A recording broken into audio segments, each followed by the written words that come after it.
All right, what am I saying? Good morning, everybody. Oh, Were you Wednesday checking your morning. pager or something? What were you doing there? You get Oh, dear calls. God.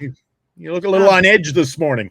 Yeah, it's one of those mornings, exactly. But anyways, good morning, everyone. Welcome to this Wednesday morning edition of Giant Sports Talk Live Morning Edition. You know, guys and gals, I think Eric is just all befuddled because he's trying to figure out what the hell happened last night, how San Francisco posted 10 runs and a shutout in the same game. That was pretty amazing, right? That's pretty amazing. 10 runs against a really good team. And Wonders never cease. We kind of talked about it a little bit last night too, Glenn, and you mentioned it. They did a lot of that, actually, majority of that without hitting a home run. They only had one home run, but they still scored 10 runs. If I'm not mistaken, 5 for 9 with runners in scoring position. That was pretty good. Yeah, McRae running the bases yesterday, almost at will against Baltimore. I was surprised at that, but nonetheless, I call that small ball manufacturing runs without the long ball. And you know what? Credit to them. That's what I want to see more often. But look, how many more games could they have won if they actually did that more often? But here we are, September 18th. This is where the team is. It's it's already too late. Too late to put a Band-Aid on this wound, buddy. Yeah, it's done. It's done. Even though it was a nice win, the season's already over. Not just a nice win, but I will give credit to we gotta break it down. Give credit where credit is due. Blake Snell, 12 Ks. Yes, in 6 innings. So now the debate in the chat. If you were with us for Giant Sports Talk Live last night, we were following the Padres game. Oh, they lost a tough one. We'll talk about that in a second. But everybody in the chat, again, talking about Farhan and talking about, oh my God, do we sign Snell to 6 years? So yeah, the floodgates are going to open, Eric. Here we go. Yeah, here we go. It's going to start. Once last game is done for the regular season, the talk is already there, but it's going to get a lot more intense and more frequent. It's going to be an interesting offseason to see what the Giants do in a whole bunch of different fronts. Yeah, but we'll be here to talk about it. Not to short sell our program, but I said to you to sign off last night. I said, I think the show is going to be more entertaining. When the postseason rolls around, October is going to be great for our Giant Sports Talk. We'll be calling it probably something like postseason post game talk, something like that. Yep. Issue number 2. I'm thinking that the off-season Sports Talk Live will be more interesting than what we're dealing with now, win or lose. Well, I know, just because every game's that much more important. Everyone's trying to get to that World Series, so it's going to be exciting. I'm looking forward to that. Should be a lot of fun. And like I said, the Giants talk will also be out there as well, because there may be changes, may not be changes. Who knows? Do they sign Juan Soto? It's going to be a lot of fun to talk about it. I'll be talking a little bit about that when I go over. I got the show in a couple of hours over on the Northern California Sports and Entertainment Network. I'll be joined by the sports doctor, Dave Patrician. We have our morning show called The Jock and the Doc. You can join us there for a little bit more Giants coverage. But with that, let's take a look at what's going on today, Eric. Yeah, let's do that. Let's see what is going on out there. Right there, right off the top, only a few hours away, 11:20 a.m. Pacific, got the Oakland A's going up against Chicago Cubs. Brady Basso taking the ball for the A's, and taking the mound for the Cubs will be Justin Steele. Should be interesting. I think, if I'm not mistaken, the A's beat the Cubs yesterday, if I'm not mistaken. Can't remember. But again, it's a game. They're both out of it. It's kind of just going through the motions, if you will. Another guy was a big signing this offseason, very late in the offseason, was Jordan Montgomery. Tough outing yesterday. Arizona was beaten 8-2 by Colorado. So those two teams will renew acquaintances with Eduardo Rodriguez. There you go. Yes. I got to boot. My eyesight isn't what it is. I'm blowing up the screen. Eduardo Rodriguez and Austin Gomber. What a name. With a name like that, he should be a pitcher for Colorado. Arizona, Rockies, 12-10 start. Yeah, and Rodriguez was another offseason acquisition that the Diamondbacks got, but he was gone most of the season because of injury. Arizona has been not playing very good baseball. This is the wrong time of the year to start getting into a funk. See if they could turn it around. But you got the Chicago White Sox against the Los Angeles Angels, 1:07 p.m. Got Jared Schuster going up against, I always get this guy, Jack Kochanowicz. Jack Kochanowicz going for the Angels. Kochanowicz. And it's one of those names, you say it fast. We do that in radio. We go, Jack Kochanowicz. What did he say? He must know what he's talking about. Yeah, that's not much of a game to worry about. Let's come back to the Giants in Baltimore to wrap up the show. Atlanta lost yesterday. Mets won. We'll take a quick look at the standings coming up momentarily, but the Braves will take on the Reds as Schellenbach takes on Junis. You think you had it tough? I got Spencer Schellenbach and Jacob Junis. There's an old familiar name, huh? The two teams meet this afternoon in Cincinnati at 3:40. Good old Spencer Schellenbach. Good old Jacob Junis. Yeah. Jeez. Let's be fair. It's called a spade a spade. He must be the son of old man Schellenbach. All right, here we go. Last night, you and I watched a thriller, San Diego and Houston, didn't we? Yeah. I'm rooting for San Diego for the simple fact, hey, if they could surpass the Dodgers in the NL West, that would be fantastic. But the San Diego Padres weren't able to get it done. They lost yesterday 4-3. But this afternoon, you got it. They're facing off again. You got the Houston Astros facing off against the Padres.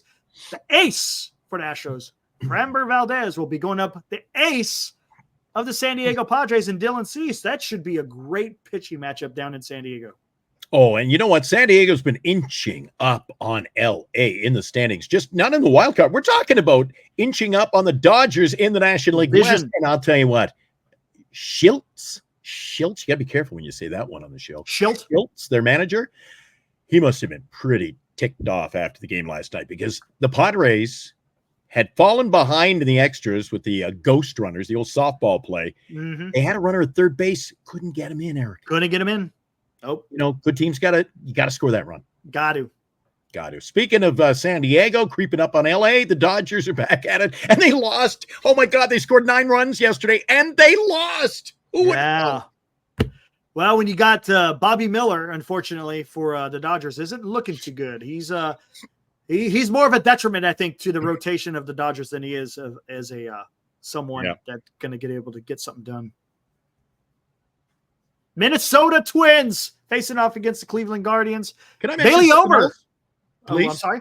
Can I mention the Dodgers in Miami with the Dodgers going Landon Knack? How often do you see the Dodgers play the Miami Marlins? May I say the hapless Miami Marlins? You've got Landon Knack, 2-4 and a 3.70 ERA. Ryan Weathers going for Miami, 3-5 and a 3.55 ERA. So technically and on paper, Miami has the advantage in this game. We'll see. And this may be an issue. We'll get into it. I think this would be a good fodder for conversation on a slow night on Giant Sports Talk Live. Not that we have many slow nights, but is pitching an issue for the Dodgers? 100% is going to be an issue for them, especially going into the postseason. Who are they going to rely on? What's his name? Tyler Glasnow. He's done for the season with a strained elbow. So, you got who do you got? Yamamoto's back. Yeah, and I told you what Miller did last night. 2 innings, gave up 7 hits and 4 runs. They got him out of there. They still got up 9 in the game. They went to the bullpen. Michael Grove came in, pitched 1 2/3, 3 hits, 3 runs, all earned, and gave up a walk and a home run. Not a good stats line. So the Dodgers got to do, I don't know what they're going to do about pitching, but they got to do something. And then maybe that's where the talk is all starting to sprinkle out of L.A. A lot of rumors now that you might see some help coming out of the bullpen, huh? Well, yeah, it's a good thing they went out and got Flater. Yeah. Maybe it's a good thing they got Shohei Ohtani. Maybe that's what Flaherty will do well for them. Yamamoto should do well, but you got to be careful with him because he's coming back from that shoulder. Yeah. And then, of course, you got Ohtani like you're talking about, but you don't want to rush him, man, because you could – you don't want to do damage either. But you know what? The LA Dodgers are in there, and if there's close games, he can pitch. And he hasn't pitched all year. Real ace in the hole. Yeah, absolutely. Maybe just give him an inning at a time or something. Cool. All right, in Cleveland, you got Minnesota Twins going up against the Guardians. You got Bailey Ober going for the Twins. You got Tanner Beebe going for the Cleveland Guardians. Again, Cleveland's pretty much got that AL Central locked down, but Minnesota, they got to continue to win to keep in that wild card. So it should be a good game there in Cleveland. Yeah, I didn't mean to interrupt you about that after the LA-Miami game. Just looking at the stats, those pitchers, Something's got to give there. All right, Boston at Tampa Bay. Tanner Huck up against Ryan Pepio. That game is 3:50 start. I'm not really interested much in that one. Yeah. I think the viewers are. Either. Exactly. We talked about it. We're done. The New York series. That's good. That's a good one to watch again. Not because of the Nationals, but because of the Mets, because they keep winning. They're still, if I'm not mistaken, I think there's a tie for the second and third wild card. Braves have fallen out. We'll take a look at that here shortly. But for the Nationals, fun day in Flushing. Yeah, fun day in Flushing. Yep. Yes, DJ Hertz going for the Nationals, and you got Jose Quintana going for the New York Mets. Again, New York Mets, they're still playing some good ball. Maybe they're the team that's going to make that third or second wild card. We'll see what happens when the season continues. There's only a handful of games left, right? Maybe 12 games, somewhere around there. Yeah, and I'll tell you what, Jose Quintana and the Mets in general deserve all the credit they're getting because he started this season absolutely abysmal. I had him in my fantasy league, and I thought, well, there's a reason I'm in almost last place.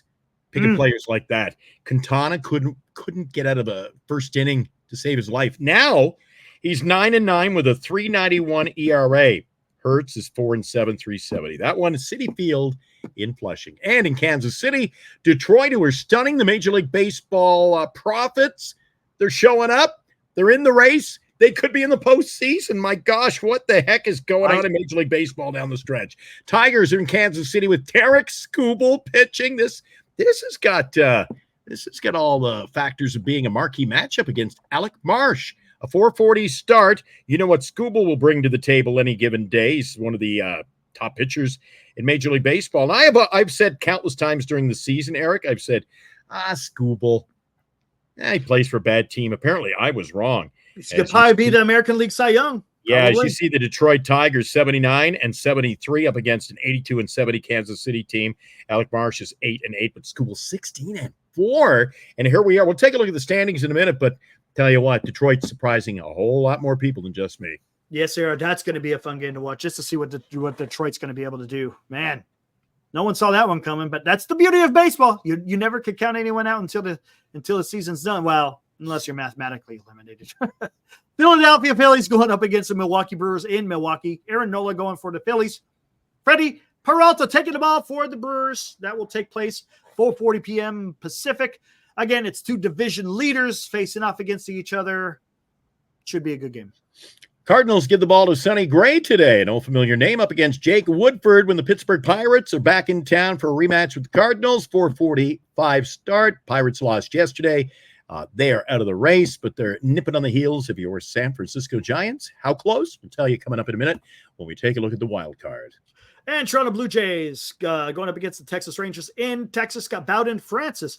What, didn't he almost toss a no-hitter? That's right. Yeah, that's what I thought. Going up against Cody Bradford. Again, it's a game that really doesn't have any factor in the wild card. But if you're in Texas, go check out the ball game. You can do that for $3. And tonight in Seattle, New York Yankees take on the Mariners. 6:40 start on ESPN Plus Prime Video. Nestor Cortez up against Bryce Miller. We don't want you checking out that game. We'd rather you right here on Giant Sports Talk Live. All right, let's take a look at the standings, Eric. And they are continuing to get juicy as we head down the stretch. And you know what? That New York teams with only a dozen games left, Eric. That New York Seattle game, it's so good. It's going to be on two different stations, right. ESPN Plus and Prime Video. How about that? I said I won't be watching it though. Unbelievable. That must be a hell of a game. All right, here we go. American League wild card. As we were talking about. Wait, what? Huh? What's wrong? No, I'm looking at it right. Never mind. You're having a rough day, man. Never mind. Rough day. You need a little more beauty sleep. I'll tell you that.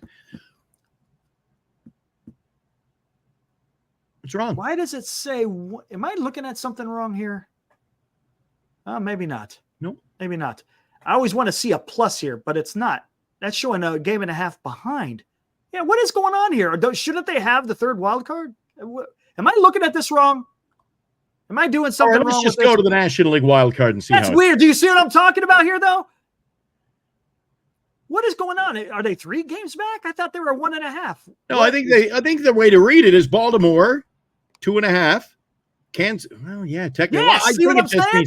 Kansas City is in second, and Minnesota's a game and a half behind. Detroit isn't 3 games behind. They were when we looked at it last night. It was 1.5. It can't change. Screw it. 1.5. Screw it. Giant Sports Talk Live. The views expressed are those of the speakers, not necessarily the ESPN stats board. Let's look at the National League. See if this one looks right. Yes, that one looks right. There we go. Padres sitting atop of the first wild card. Then you got the Mets and the Diamondbacks both tied for the second and third wild card. And then you get the Braves, who are 2 games out of the third wild card. There we go. Man, what is going on here? Whew. Yeah, and the Giants 10 out. So there you go. You know, one stat I see that is, bring that back up. You're quick on the trigger. One more stat, Eric. If the season lasted another month, we added another month to the schedule. You know, the one stat I see that is slowly slipping away, that Cincinnati Red team is so far out at 9.5 games. They were up to 40, 50 games in the plus minus. Look at them, plus 23. It's getting squished like a bug in the highway, isn't it? Yeah. I don't know. Are they? I don't know. Who knows? Pretty soon they're going to be back into the red and join everybody who should be in the red. Maybe. Yeah. Maybe. All right. Coming up tonight, we didn't talk about it. You decided once again to hit the trigger finger. So I'll bring up the stats and let you know that the Giants are back in action tonight. Yeah. Let me do that. You leave me hanging today, Eric. What are you doing? You want to bring it up? No, that's okay. Well, it's going to show we already know the names. And I'll do my own. Okay, who's pitching for Baltimore today? Baltimore would be. Yeah, you're looking at it. I see it in your glass. Hey, look, I got look. Come on. I see the reflection in your eyes. Yeah, you're seeing StreamYard. Dean Kramer up against Hayden Birdsong. All right, there you go. Should be an interesting game. We'll see how it works out. Prediction: 10-0 last night means we got 3 hits. I'll tell you one thing: Baltimore looked pretty bad, but then again, Blake Snell was pretty damn good. But even when the bullpen came in, the Orioles still look bad. I don't know, man. Maybe the Giants are catching Baltimore at the right time, but Hayden Birdsong, even though he had his last outing was pretty good, 5 innings, he did well. You still can't sleep on the Orioles. They still got a potent lineup. So honestly, absolutely. I'm gonna still say the Orioles will pull this one out. Absolutely. Coming up 9 a.m. this morning, Jock and the Doc morning show over the Northern California Sports and Entertainment Network, and Eric and I, we never sleep. We're back tonight. Giant Sports Talk Live. 8 o'clock start right here on Giant Sports Talk Live. Can't wait. And don't forget, later in the morning, you will also have Shark Bites. Heaven help me. I got to get some guests lined up. A lot of airtime from this handsome man. All right, I'll see you tonight at 8. All right, guys, we'll see you tonight at 8 o'clock for Giant Sports Talk Live. ESPN, fix your damn website.